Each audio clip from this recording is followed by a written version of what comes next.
I'm Al McFarlane. Welcome to Conversations with Al McFarlane. Today's Friday. Friday, we do the Healing Circle. We do that in association with our partners at the African American Child Wellness Institute. My regular co host, Dr. Bravada Garrett Akintanya, is not in today. And we've got other friends who are going to be with us today to engage each other on the question of health, healing, mental health. And, this is a trying time. Uh, our town, Minneapolis, St. Paul in particular, are seemingly besieged with gun violence. Not only that everybody's talking about from the police department and the recent death of Amir Locke, but other shootings just in the community and near public schools. An incident that involved a school bus driver last week driving in this neighborhood where I live right now, and a shooter or shooters got out of a car and shot through the front of the school bus, hitting the driver in the head. 3 children, uh, primary school children, were on the bus. Police came, carried the children home, and got the injured driver to hospital care. He's okay. But the thought of that is frightening, and there have been more incidences. So I'm wondering, where do we go? Well, what do we do? On the one hand, we have to be really concerned and talk about how do we get out of this quagmire of our people menacing our own people, and understanding how it happens, where it happens, and how do we react, respond, prevent that. And at the same time, we have to, in a way that's absolutely right, keep challenging those that we entrust public safety to do the right thing, to do it properly. So that's kind of what I want to talk about today. I'm pleased to have my friend Sherlyn M. LaChapelle here. She's one of the team members on the African American Child Wellness Institute project we've been doing for the past year. But more than that, she's a nurse, a registered nurse and nurse practitioner with the emergency room experience, and I think her specialty is also mental health. I believe, Sherlyn, is that correct? Uh, That's correct. I'm a psychiatric and mental health nurse practitioner as well.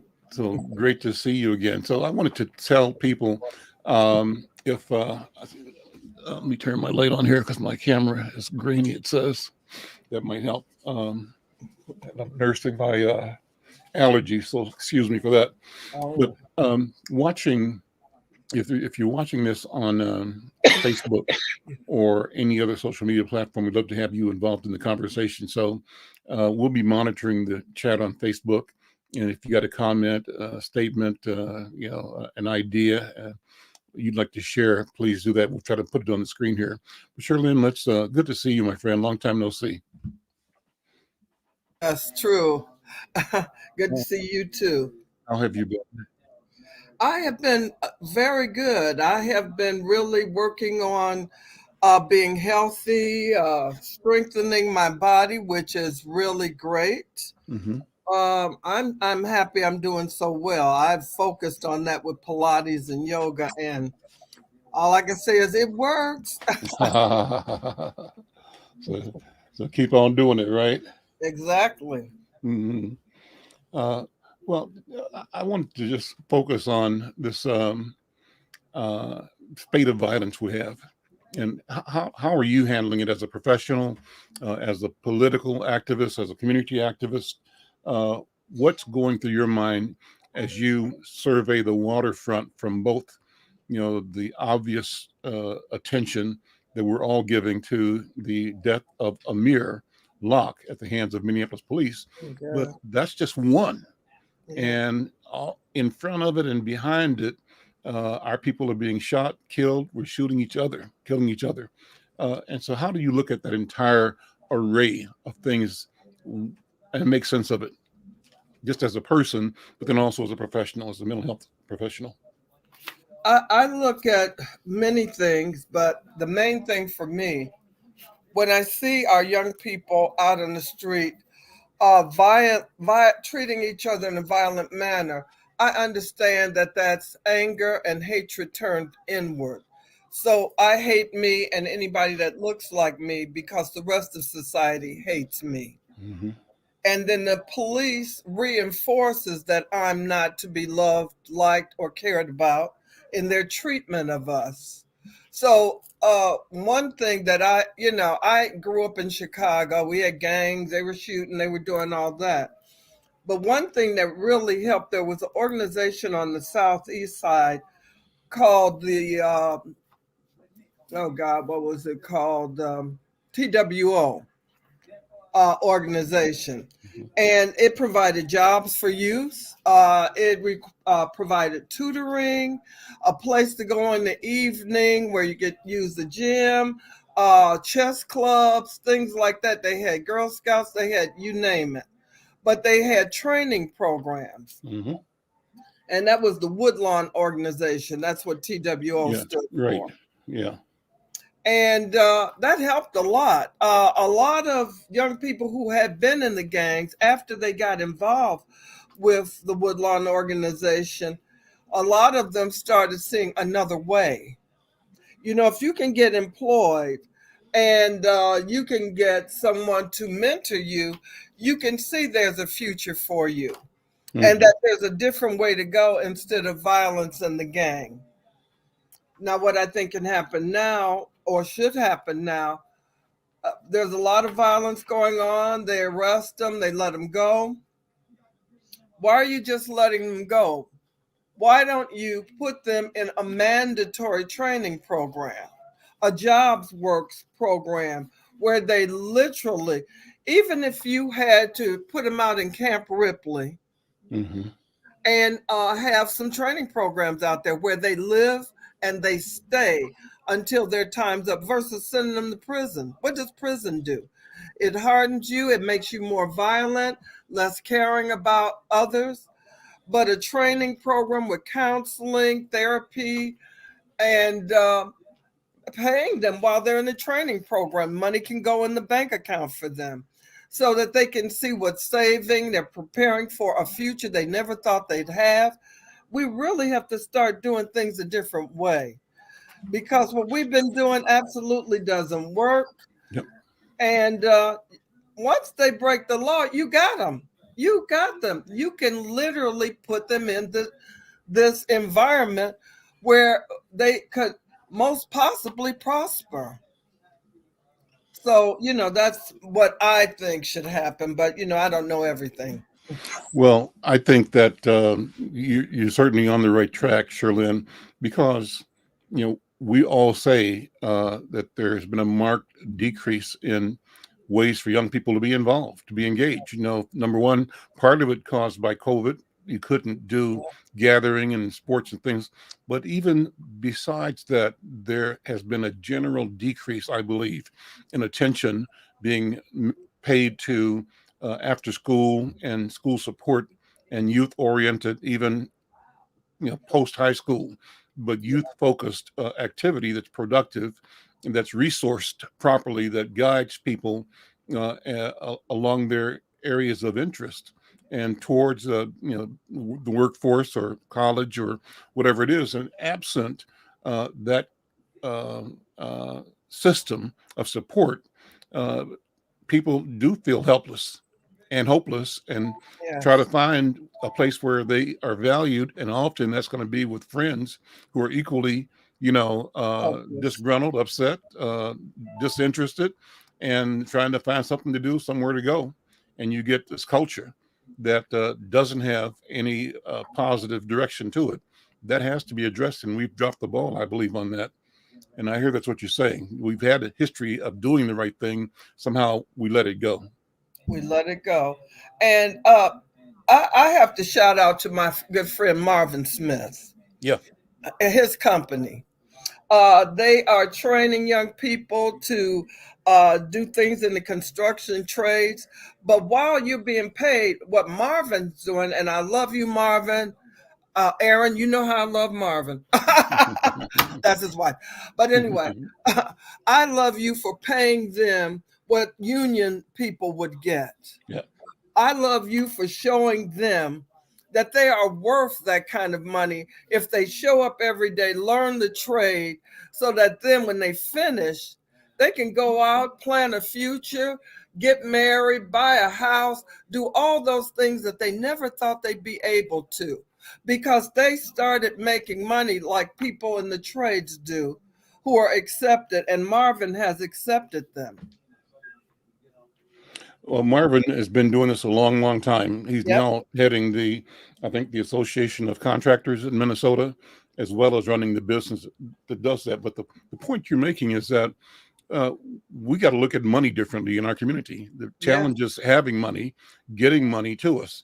I've often said, Sherlyn, that too often in this society, we get the misery, they get the They money. get the money. White people make a business out of managing our pain or mismanaging our pain because they keep us in pain. And the pain can be the pain of no job or not a job that's fulfilling or productive that pays enough. Or it could be the pain of not having access to good medicine, the pain of not being able to get a mortgage, to do, uh, to begin building wealth. And so we've got situations where if we could find ways to invest in ourselves and capture investment for the development of our community, individual by individual and area by area, we'd be in the right track. But there's a resistance to that. And there's the idea when we come up with ideas that we think are solutions, we're criticized, we're questioned, and responded to. And often our ideas are looked at, poo-pooed. If they're supported in a way that they have They to fail. fail. And then somebody else, oh, look, I just discovered this, you Yeah. know, and that person comes up and puts a grant out request and gets $1 gazillion. Same way as saying, you show up, oh, look, I just discovered a continent. It's the same practice, right? Of Yep. coming upon something that exists that can work and deciding that you're the one that is the author. Az, I think Yelly, I know Yelly is in the waiting room. If you can bring him in, there we go. Yeah. Hey, brother Yelly, how are you? How are Hey, you, sir? Hey, Sherilyn, how are you? doing good. Good to see you. So we're just talking about the question of the apparent rise of tension and crime in the community and violence, and how do we? I asked Sherlyn, as a nurse practitioner and as a mental health expert, how do we begin to equip our families and our neighbors, our neighborhoods, with the tools to not be depressed and to not feel hopeless, but to feel that we have to double down on creating solutions and that we have the solutions. And we simply have to keep mobilizing ourselves and pressing the political and financial and educational apparatus and make it respond to our interest. So that's kind of what we're saying. You're welcome to jump in, Brother Yelly, Thank you, sir. with your thoughts.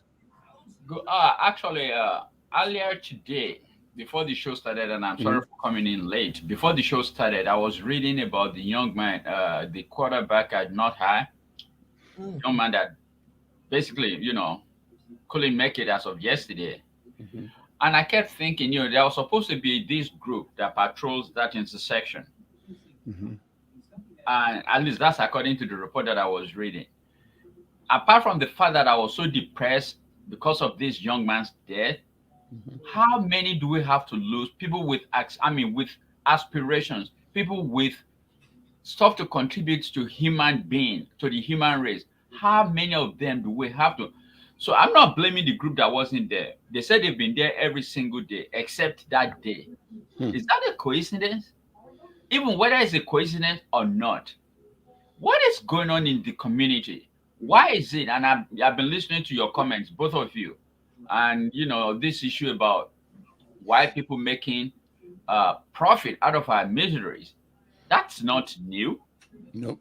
But then the question is, what are we going to do? But the point then remains, why are we killing each other? Hmm. Take a minute, if you would, Brother Yelly, and tell what you read about the story of the young high school student. Some people Oh, might not be aware. Sort of review what you read about that for our listeners, what if you I would. read about it was this: that he was shot, The details were kind of really sparing. He was shot. He was shot at the intersection of Golden Valley and Penn. This Mm. was yesterday or day before No, yesterday? it was 2 days ago. Two He was days in ago. the Right? hospital. He actually died yesterday. Okay. Then there was another guy that died on Wednesday. And what I read from that piece was that like this year alone, there's been about 8 fatal shootings in North Minneapolis, or at least of black people that have been there, and these are mostly children.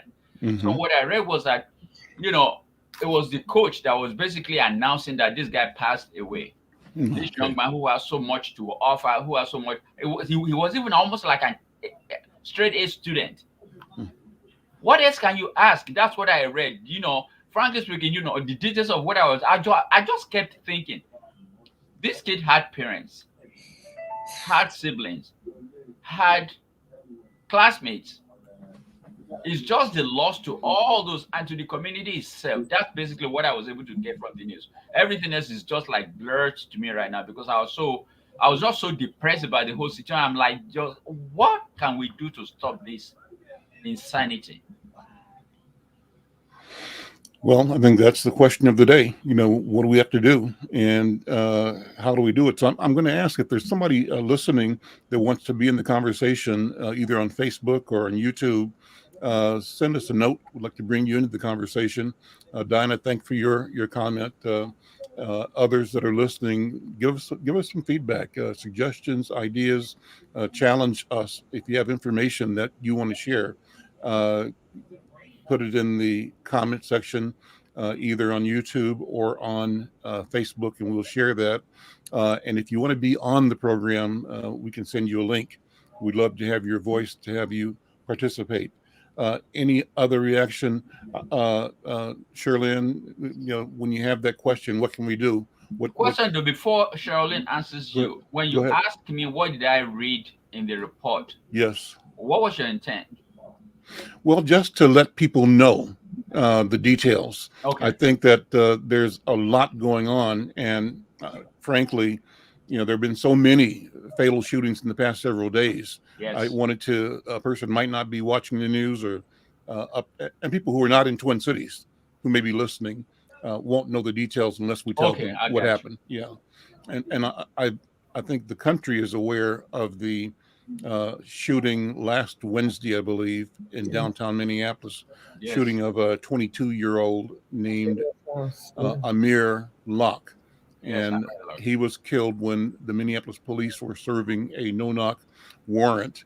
Had a pass key in the apartment building. It was like a luxury apartment building in downtown Minneapolis. And they opened the door to the apartment, had their body cam on, and it showed, I think, 3 or 4, several anyway, officers walking in.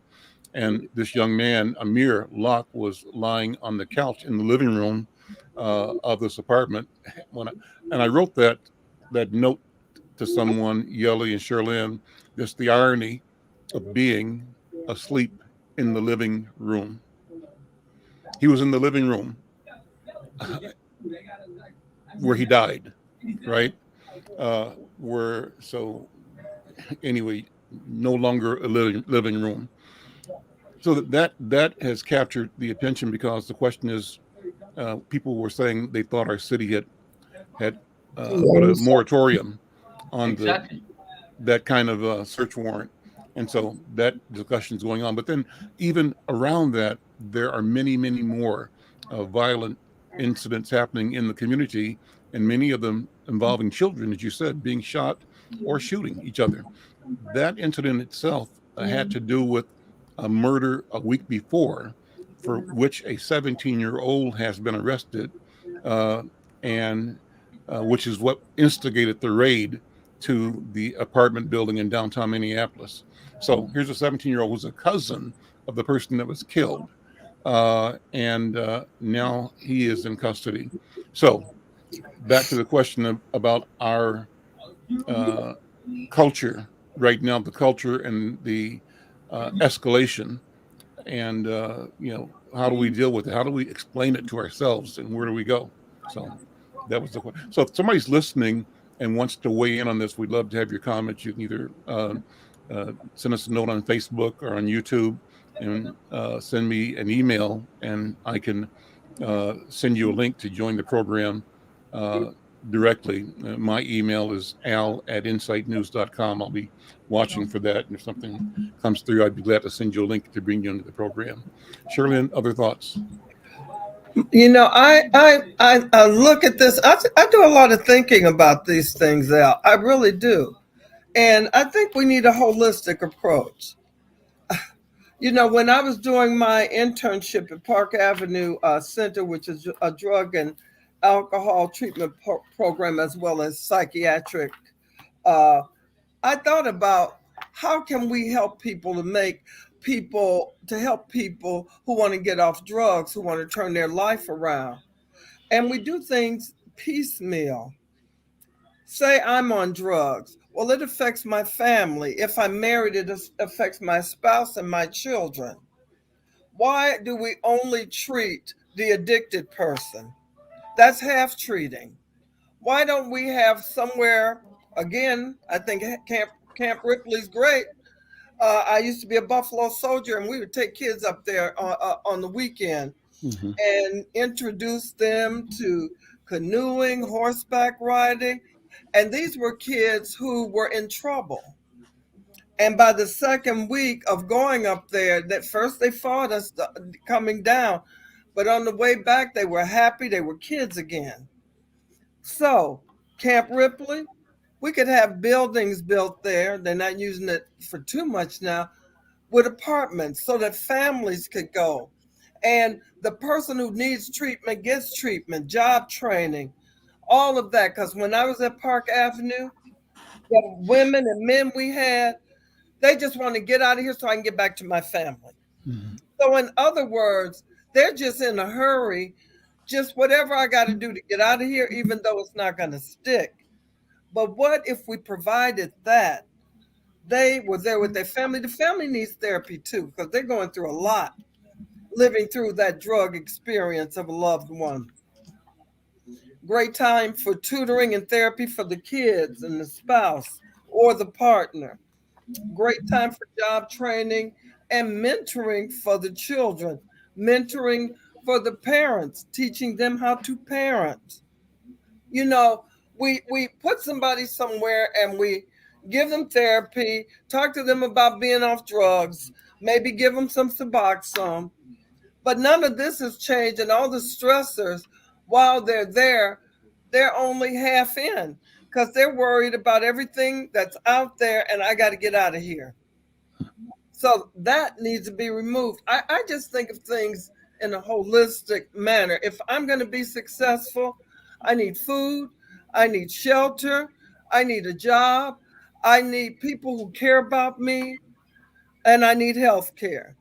You have to have Maslow's hierarchy addressed, otherwise, nothing is going to be successful. So I don't know. I just think, honey, we need to get Camp Ripley whipped into shape for things like that. It could be a study grant. The U of M could look for a grant with the federal government. Mm-hmm. I mean, I think it would work. Mm-hmm. Well, You, go you ahead. know, brother Al and my sister Sherilyn. Sherilyn just talked, and I wish Dr. B was here today. Mm-hmm. I know she's in a CE class. I wish Dr. B was what Sherilyn just talked about, the holistic approach. Mm-hmm. I need to eat, I need job. That's basically talking about the African American model that we use at African American Child Wellness Institute. She just talked about the whole thing without naming it that. Mm-hmm. But then you see, that's our approach as an African American community, people with of African descent. That's the way we see the world. We see the world as a community, not as individual. The individuality thing is a Eurocentric idea. That's what they teach graduate students when they go to clinical. I mean, when they go to mental. I mean, what do you call a behavioral science program? When they go to clinical psychology program, that's what they teach everybody. It's a Eurocentric approach to teach, but then that doesn't apply to our community. We talk in communal terms, we work in communal terms, we depend on each other, and it's not just one. For example, Dr. B will say this all the time. when clinicians go to, I don't want to name names, some of these legacy organizations that supposedly are working with the African American community, the same one that will undermine what African American community is doing to help ourselves at DHS or at MDH, they undermining the job or the work of African American providers Mhm. by taking money. They say we are committed to diversity, but what they are doing is undermining every single policy or program that favors and work for diversity community, that works for the African American community, that works for the BIPOC community. For example, when people come to our clinic, an average white clinician, they will pull in the kid, and that's it. But then the kid doesn't come by himself or herself. The kid comes within a concept called family. They don't talk to the parents. They don't talk to the mom or dad or the siblings, as they are not, as if they are not related to this child. So that is the biggest issue with us, and that was why every single month after shows like this, we get bombarded at the African American Child Wellness Institute for people wanting help from our center. But then the program from the state that is supposed to be helping us grow our own clinicians is being undermined by people, organizations like NAMI that professes to support diversity, but all they're doing is trying to take money and give to all these legacy organizations like Washburn and Wilder that basically don't want to be accountable to the Black community, but they profess to serve the Black community. So the holistic approach that Sherilyn was talking about is the way that applies and that works for our community. And that's the only way we can resolve some of these issues. We need to work with every member of the family. When somebody comes into a clinic and said, I have this problem, 9 out of 10 times, that problem is not just about him or her. It has to do with the whole family. Because you don't have problem with yourself. We have problem with members of the family. So Mhm. you're talking to that person and talking to the people they have problems with, that you're really not dealing with the issue. And their issue is not related to just one item. It's related, like Sherilyn said, food, healthy, and you being healthy, work, all sorts of these eight eight elements within the life of an individual that model that we use at the center talks about. Everything that Sherilyn does, they are all the eight models or eight items within that circle. African American Child Wellness cycle that we use to treat clients.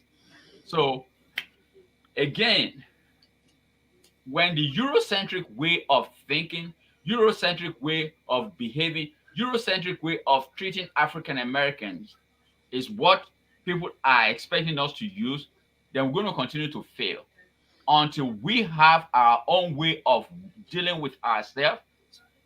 And the government that claims to support the diversity in this state truly supports programs that help us grow supervisors that are African American.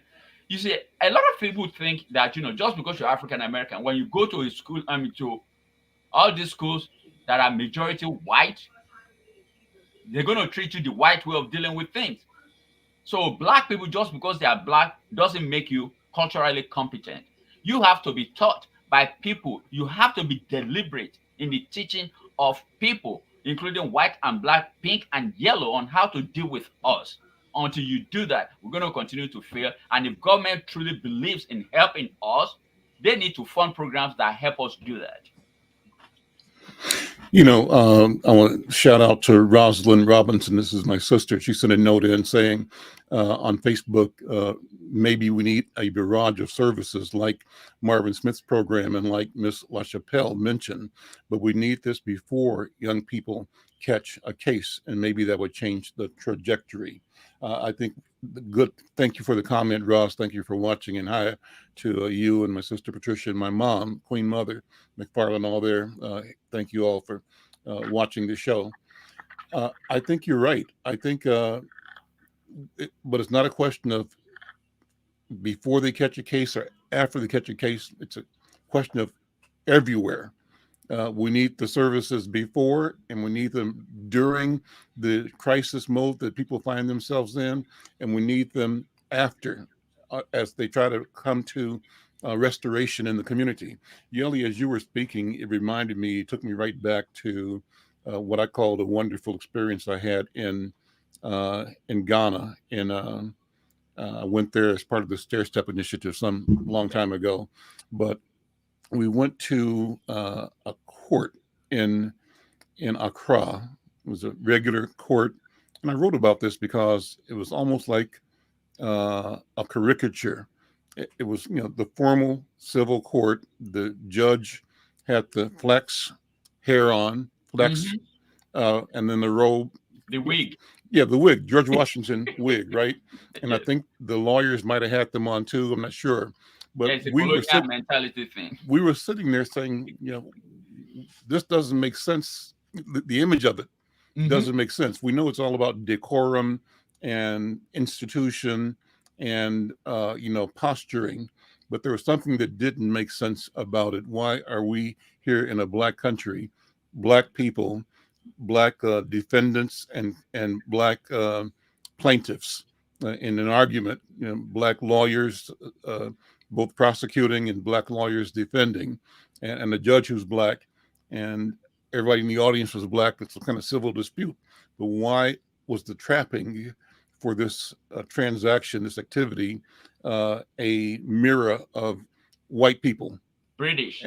British, yeah. And then so we went later, I think next day or so, up to Kumasi, and we set in on one of the regular weekly sessions. I think the name of it was called the Apothekesi, and I think that translates to the Great Sitting. And it's a weekly sitting where all of the chiefs of the country or of that area of the tribe sit, and they handle disputes. Here's the point I'm getting to. If we watched an argument or a charge be considered and resolved, in this case, it was someone was usurping somebody else's authority or Mm-hmm. property, and the person who accused the other person brought it to the tribal council. The accused had to come, but when he came with the elders of his clan. It Yes. wasn't just him. That's the point I'm trying to get to. The accused stood not only as an individual, but as a member of a unit. And what he or she did reflected on everybody, because what made that person be the person he or she was in that moment was his life of interacting with all Mm-hmm. the people around him, his mother, his father, his cousins, people that he had relationships with. And the same was true of the plaintiff, right? Who said, I've been wronged or robbed or whatever. And so both families had to come and stand in the center of the proceeding. And the elders from clan to clan to clan around this huge room argued and weighed in on the merits of the charges and made recommendations. And when they found a decision in the case, guilty or not guilty, in this case, it was a guilty verdict, the entire family of the charged had to go out and discuss what the guilty verdict meant, because it affected all of them, not just the individual perpetrator. That's Yes. the point, Shirley, I think you're saying. How do we figure out another way of looking at both our needs, our challenges, our strategies, and our pathways for movement, and recognize that they are not individualistic, but they have to do with the entire family, and the family means the neighborhood.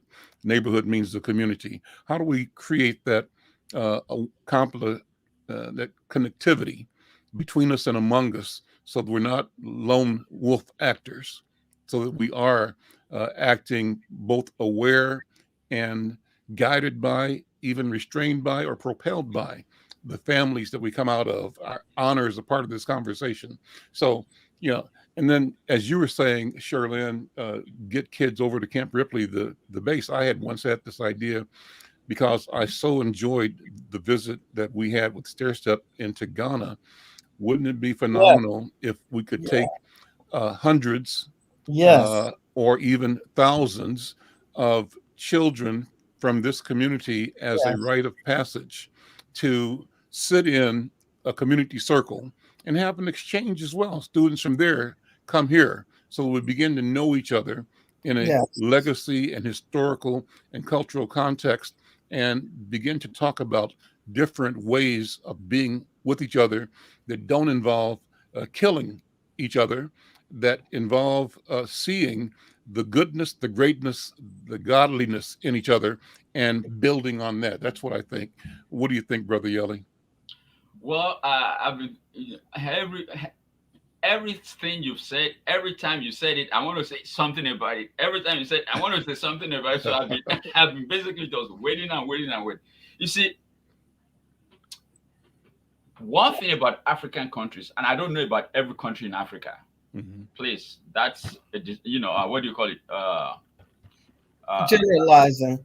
yeah. Well, now actually, I'm trying not to generalize. That's a disclosure, a full disclosure on my part that I don't know a lot of it about African countries, but I know a lot about at least West African countries, the ones that I have been to, the ones that I Mhm. have observed, and the ones that I have friends in. So the issue is this: the colonial mentality that is being displaced in those countries are various. For example, the way the lawyers, the dress, it's, excuse my language, it's stupid. Mhm. Because if you live in a hard country like Nigeria or Ghana or Syria alone, why in the world will you be putting all those hard stuff on and putting all that wig on your head? But the question is, where you visited, where laws, I mean cases are actually discussed by chiefs. We used to have issues long time before the white man came to Africa. We used to resolve those issues amicably. Mhm. But then the mass media in the Western world will want to see quote quote black Americans hate Africans. Mhm. Africans hate black Americans. Mhm. And to a certain degree, they've been successful. But then when, for example, when I see some Nigerian who say anything negative about quote quote black Americans, I'm like, what the hell are you talking about? Excuse my language. Where are you from? And who perpetrated all this slavery stuff? Sure. Mhm. Members of your family? Mhm. Eh? So you cannot absorb yourself about the slave trade, Mhm. then come here and be partaking in the resources that is for quote unquote black Americans, and then you can complain. I say, just shut your mouth. You don't have the authority to be talking like that.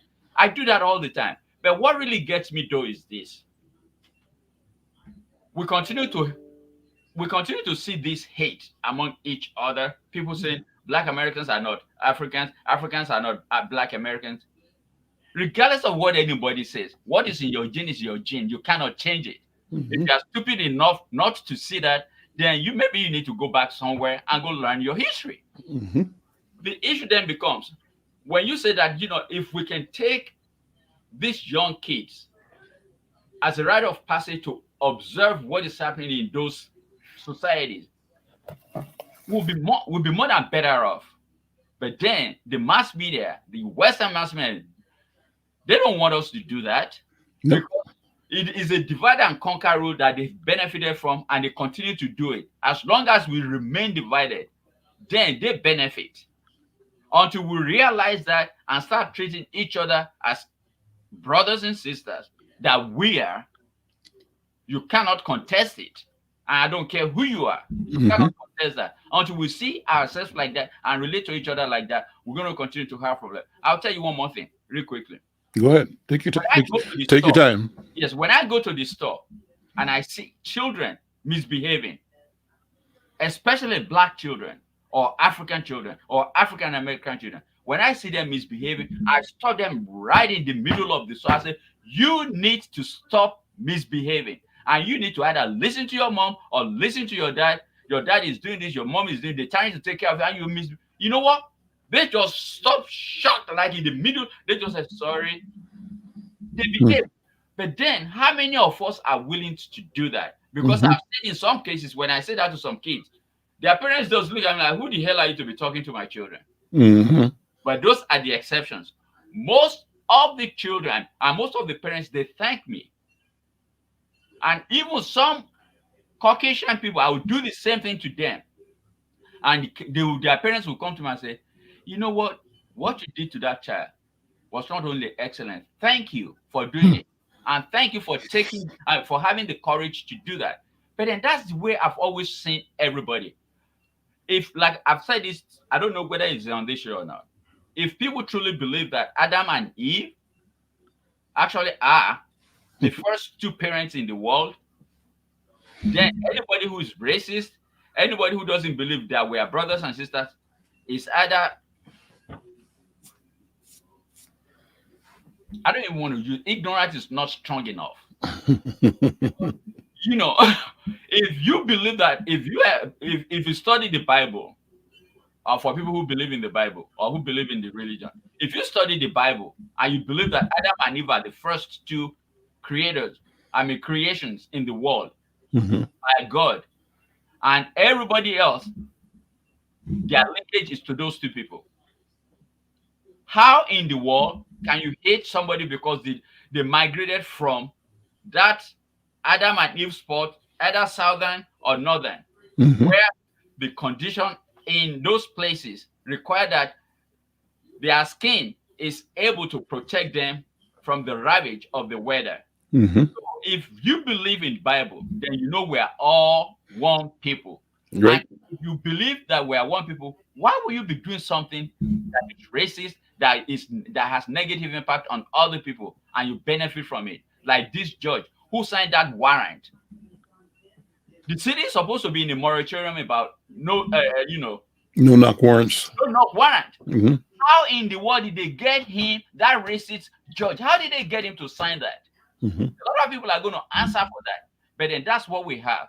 We have people, sociologists are the one who came up with white and black. There's no white and black person. I'm not black. You're not white. That's I right. don't see any white person in the world.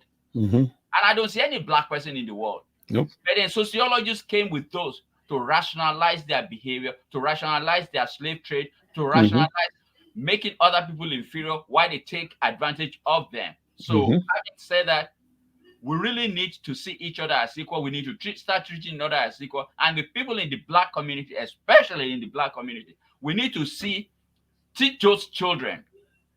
I'll tell you one Reverend Galloway, Dr. Galloway. You know, she participated in this program with kids who are quote, the at-risk children. She told this story to Dr. B about 3 days ago. So while she helped those kids, she would hug them and say, I love you. And these are at-risk kids. So she was just on the street. So one of these kids, listen to this now, Brother Al. One of these kids had actually gone to college and graduated from college. So last week, he saw Dr. Galloway, and said, "Hello, ma'am." And the woman was like, "Do I know you?" Said, "Ma'am, you don't remember me? You remember what happened? You saw us, you called us, we were trying to cause some trouble, you called us, you hugged us. I've already gone to college, I've graduated from college." So Pastor Galloway asked, "Where are your friends?" Unfortunately, he said, "All of them are dead." Wow. The boy remembered the good deed that they gave him the opportunity to go to college. He told her that hug alone changed his life. And we need to do more of that. Absolutely. What a wonderful story. Our sisters keepers. Yeah. Man, well, I think this is the critical conversation. And the question is, how do we change the narrative in our community? How do we move with this level of intentionality so that when we are together and when we are out and looking at, the problems that our community is beset by, we come at that with a certain commitment and confidence that we can look at things differently, do things differently that reflect this spirit of healing, the spirit of that Pastor Galloway demonstrated that impacted this young man's life. Yes. And, I say often we have to, this is about expectations, right? We need to be intentional about expecting the very best of each other and from each other. Right. And then when we see each other, we see the gift that each of us has, that our interaction, our engagement has to be an intentional engagement of the gift of whoever we're around. And so that does not negate the fact that all of us are flawed human beings, Oh, Yeah. capable of failure at any time, but it does acknowledge that in each of us is something that is unique and powerful, and that is a mission and a gift, a yeah, possibility, uh, uh, a reflection of greatness. And if we figure out how to address that greatness in each of us, wherever we are, all the time. The other thing, uh, Yeli, one of the things I also loved about being in Ghana was that when we were in meetings, this was a new experience for me when I was there the first time. We'd be in meetings, and every meeting started a certain way. Mm-hmm. It might be 8 people or 5 people or four around a conference table, kind of a business meeting. And whoever was leading the meeting, the convener, would first of all acknowledge the ancestors always, and in acknowledging the ancestors would say or declare his intent to speak clearly and truthfully, Mm-hmm. yeah, with the ancestors as a witness. Then he or she would also then acknowledge the elders present in the room. And if there were kings or chiefs, or queen mothers in the room, he would acknowledge them and then acknowledge any elected or public officials that might be in the room or business people and acknowledge everybody else who are all here part of this conversation. But there was a process. It took a minute, and as each person who started with the same kind of protocol. And so the protocol was a way of engaging each other and elevating the conversation, of focusing your comment at a level that hopefully would diminish the potential to be petty, backbiting, yeah, uh, uh, things like that that we often can easily fall into. And hmm, so, protocol. And I'm yes, thinking that one of the things we need to do is figure out how to reestablish protocols among us, teach them like they teach yes, catechisms in school, right? Simple ways to do things that are tried and true. And that if you do this process, it'll result in this level of both understanding, of clarity, of respect, and you build on yes. that. What do you think about that, Shirley? I think absolutely. I've been on the board of NIDCAD for almost 20 years. That's Mm-hmm. Network for the Development of Children of African Descent. And we Giovanni Ford. start, Giovanni, yes, Mm-hmm. God bless him. And we start every meeting acknowledging the ancestors and acknowledging Mother Africa and acknowledging that we are children of Africa with ancestors who have done great things, and Mm-hmm. that through them, we too have been anointed to do great things. One of the things missing is the Eurocentric model here, where we disrespect and um, our elders, and it's almost like after a certain age, you might as well roll up in the ball and die. You suddenly become brainless. Mm-hmm. You suddenly become helpless. We don't want to hear from you because you got nothing to add. You're thinking that old stuff. Well, hold on. Our brains don't stop working, and we take Yeah. in new information all the time and synthesize that while comparing old tried and true methods to come together with a new paradigm that we should try instead of kicking the horse in the same old way and expecting a different outcome. For me, I've graduated from and finished my program months ago, got my board certification. Guess what? I cannot find a job as a psychiatric NP. Hmm. Mm. Hmm. And I got plenty of experience and everything else. But like other students who have graduated, but there is age discrimination. Mm. They don't ask you how old you are. They ask for a copy of your driver's license. Yes, which is wrong. Right. But it's almost like so you if you're a black woman, you've got your Ethnicity. color, ethnicity against you, and then you've got your age against you. You And know, that is something that's difficult to fight. And just like who supports? How do we support each other? How do we continue to value each other, the young, the older? Where is the respect across the life spectrum that Mhm. used to exist? You, When I grew up, my grandmother was the stuff, honey. Don't make her mad. You know, Medea was it.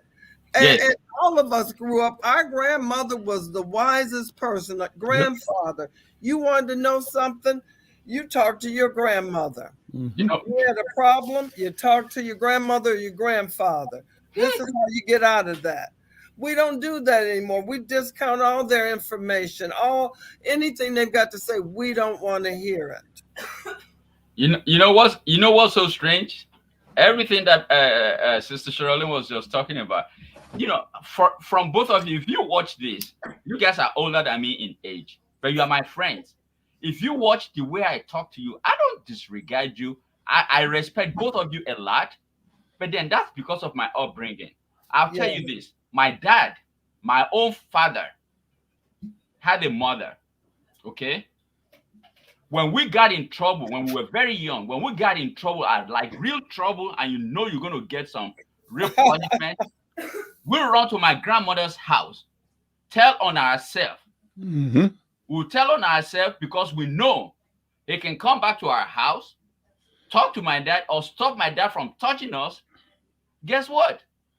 We didn't take advantage of that situation, but when we really got in trouble and we needed to be bailed out, we'll go to her and she said, okay, wait, let me dress up. She'll put her gele on.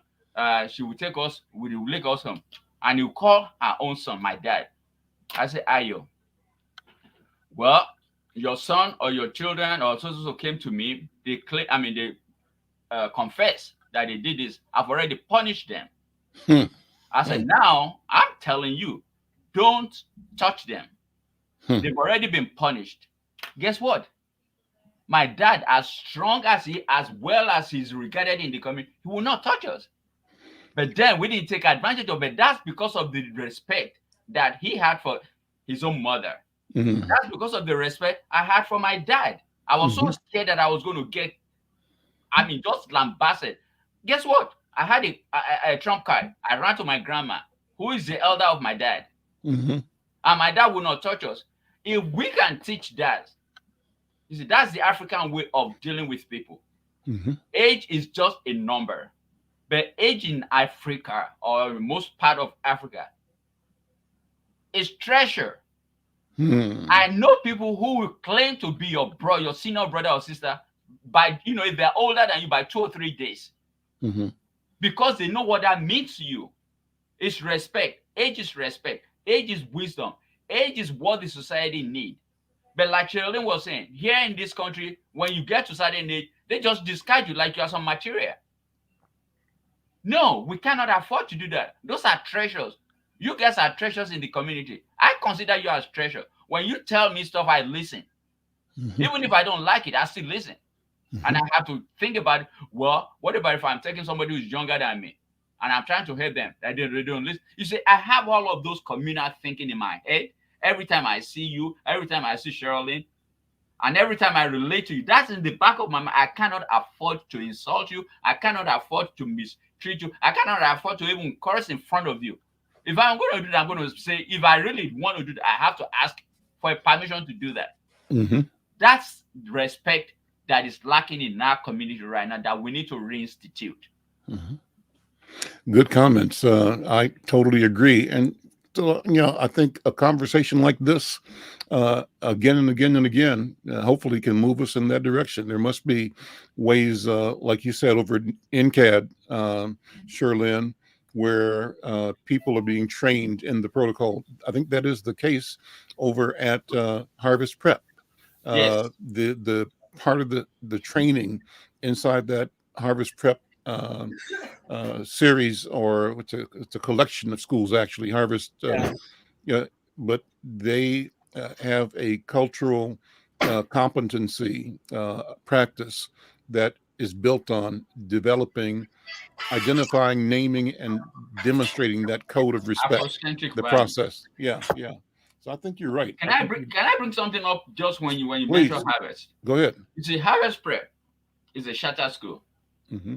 Most of the African Americans send their children to the network of schools because of the value and what they learn there, and because of the competency of their education, the competency of their religion, because of I mean, it's Afrocentric and it works.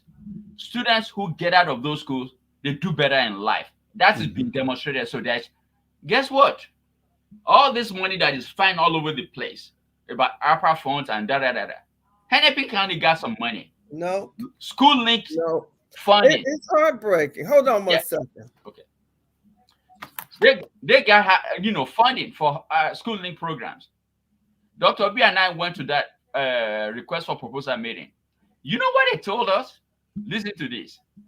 Harvest Prep as a charter school, we cannot give them any money because they do not have the infrastructure to handle stuff like this. Dr. B and I was like, what? But guess what though? The state is going to correct that. Turn that down. Who in Hennepin County, Hey, a girl. white person sits in Hennepin County and say, where you send most of my the black question- students? Shirley, can you mute? Shirley, you have to mute your conversation. Oh, I'm so sorry. Yeah, no problem. Go ahead, Yelly. Who is that person, that white person that says with bold face that Harvest Prep doesn't qualify, and we have over 1,000 students that are of African descent that go to school there, and you're saying all this money that derived from our own taxes, you cannot give back to them to help them. Who does that? And all the programs in the state that are supposed to be helping black people being used by black people to help black people, they don't support it. Of late, Washburn, Wilder colluded with NAMI to get a program that is already working for the past 14 years at DHS. Now they want to duplicate it at MDH. How do you stop something like that so that they can have money, given to these people? These are people who profess to respect and honor diversity. But when it comes to money, diversity doesn't work. They will hire one black token. That's their diversity. And they just stick him or her in the corner and say, shut up. The money is the issue.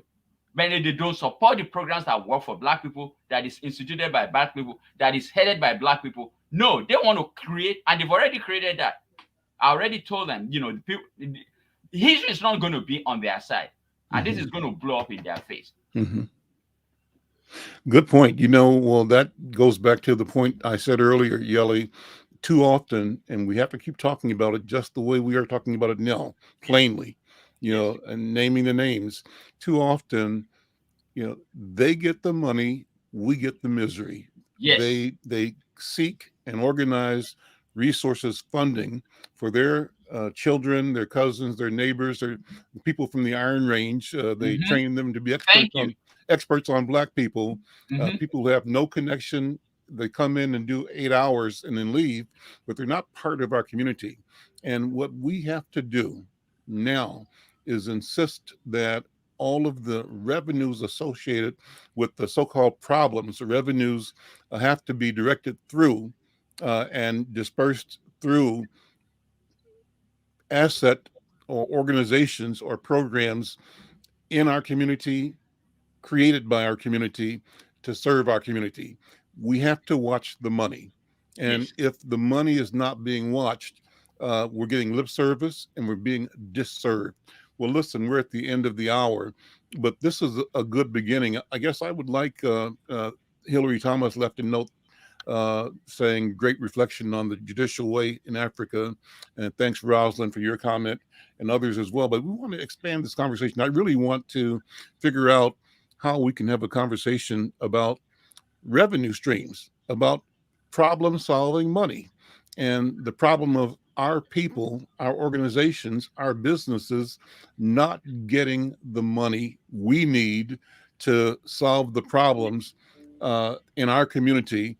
And in fact, how our community's problems end up being a profit center for people outside of our community. That's what I want to talk about, and we'll do that down the road. Yelly Akinsanya, brother, thank you so much. Good to see you, man. Thank you, my senior brother, my Egbon. Ebon. And Yes. then I have to find my note because I'm trying to learn word by word for the dictionary some Yoruba, Ebon and is my elder. I sent you a note in with a greeting in Yoruba a couple I of saw days that. ago, but I have to read it because I can't remember what I wrote. So You're doing the good work. You will. David Grant says, thank you for this. David, thank you for watching. We want to share, we want to grow this conversation. And David, I'd love to have you on this program. Hillary, I'd love to have you on the program. Just having an informal conversation. It's not scripted, and it's what we're thinking about at the time. We think there's value in just the fact that we are talking to each other, Yes. and that talking to each other is something that we should do more, and in a way that's very public, that reveals our confidence and even our hesitation. We're human beings. So anyway, thank you, Brother Yelly. Thank you so much for being here today. Thanks, Hillary Thomas. Thank you, David Lawrence and others. I'm Al McFarlane. We'll see you next time. Bye-bye.